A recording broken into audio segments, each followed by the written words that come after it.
So just Iowa, obviously, you've met them before. They're pretty consistent in terms of being a pretty high-scoring team. They're going to shoot a lot of threes and things like that. What do you guys have to do to kind of be as successful against them as you want? Yeah, just adjust, go from game to game. The Big Ten's not about beating your rivals or winning at home. It's about being able to go on the road and beat whoever. So just being able to go on the road, adjust to the scouting report, and do what we do.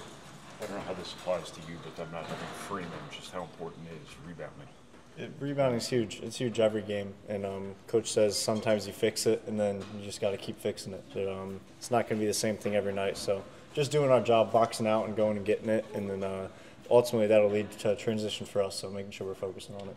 From your vantage point, we had a lot of conversations early in the season, needed better communication, needed to get up more for games. Just how has this team improved so much mid-season? Yeah, it's been the difference for us. It's why we kind of went on a little run, and why we've been able to be at top of the Big Ten. It's our communication focus every night, and I think we've done a great job adjusting to each scouting report. So just continuing to do that no matter who we're playing. Matt mentioned last week how you and him have basketball conversations. He trusts you in on it. What are those conversations like? Yeah, they're about everything, about our team, other teams, what we need to do.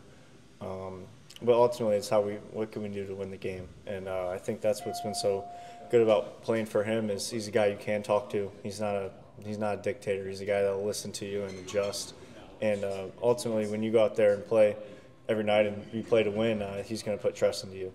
What does that trust that he puts into you mean, just from a player and person standpoint? It gives me confidence, especially to talk to the other guys. And when you're asked to be a leader and you're asked to help your team win games, trust goes a long way. And I got to trust them, they got to trust me. So just continue to improve that night in and night out. How much more comfortable do you see CJ and Jakari right now in terms of where they were back in November to where they are now? Yeah, I thought the other night just proved how comfortable they are. Going into a rivalry game, your first one, it's not the easiest.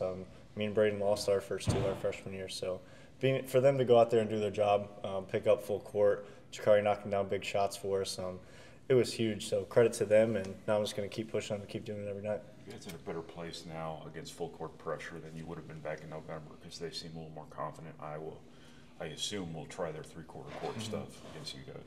Yeah, I'd just say they're more confident all around, offensively, defensively, and when you got guys that can handle it and defend full court, pushing them to go out there and do it their hardest ability every night to help the team win.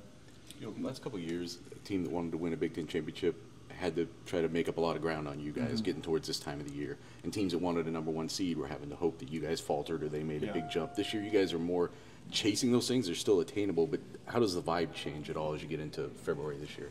I don't think it changes. It's staying consistent, showing up every day and doing your job. Whether Michigan State has one loss or no losses or whoever else around us, we got to go out and win every night. So that's what we're focused on doing, and we're focusing on us. The rest will fall into place. You could find yourself looking at the standings or checking on Michigan State more than you might have in other years? It's my job. Help the team win the Big Ten. So, yeah, I watch all the Big Ten games. I watch a lot of college games, but ultimately it's making sure we're ready to go come Tuesday night. When you have a player on your team who's as flexible and valuable as Cam Heide and can do a lot of different things, how much does that benefit the team as a whole where you can put him on fours, you can put him on threes? He's clearly athletic enough to dunk, can shoot threes, kind of just has a whole tool bag. Yeah, Cam's been great, and he hasn't even shot it as well as he hoped to and as well as we know he can. So just keep making sure his confidence is still high. We know what he can do. He can guard 1 through 4, sometimes even 5 if they're small. So I'm just pushing him to really make sure he knows he's going to help this team go far. Did you see him lose confidence at all when he was starting and then had that taken away for CJ and Caleb being inserted in? I'd say anytime something like that happens, it puts you back a step, but he's still putting in the same amount of work. I see him in the gym every day getting shots up, so I know he's going to be ready, and I'm going to keep telling him he's going to make the next one. Physically, mentally, is this last month an even higher grind than what you guys have had to go through already this season, especially for like the freshmen? I'd say I wouldn't say it's tougher or anything. I'd just say it's you got to be consistent. You got to do what you got to do. Good game, bad game, you got to get the same shots up. Just showing up every day with that goal in mind, you're here to win the Big Ten.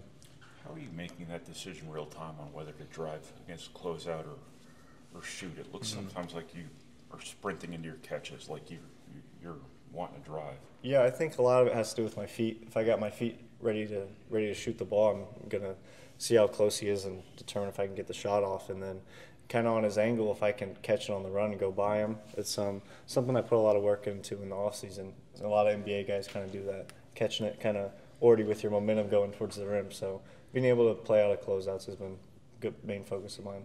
How much does that process start during the scout for you guys? Like, are you paying attention to who might be on you and how they handle this? Yeah, it starts immediately. When you're watching Big Ten games, you see kind of where guys get shots, where shooters kind of play in that game. So being able to see if it'll be a lot of closeouts or a lot of down screens, or if it's man-to-man or if they're switching a lot, you see how you're going to get shots. And going into each game, now that I'm a junior, I've been able to kind of see that. Are teams trying to take away the three-pointer even more as the season's gone on? I mean, yeah, I'd say so. We're a good three-point shooting team, so you got to do something to try and beat us. And when you got a guy that's so good with the ball like Braden, and we can win in a lot of different ways, and we've proven that. So just being able to adjust, whatever teams take away, go and do the other thing. What do you think of the Luka trade? I woke up and thought it was April Fool's Day, but I thought that was pretty crazy. It'll be interesting.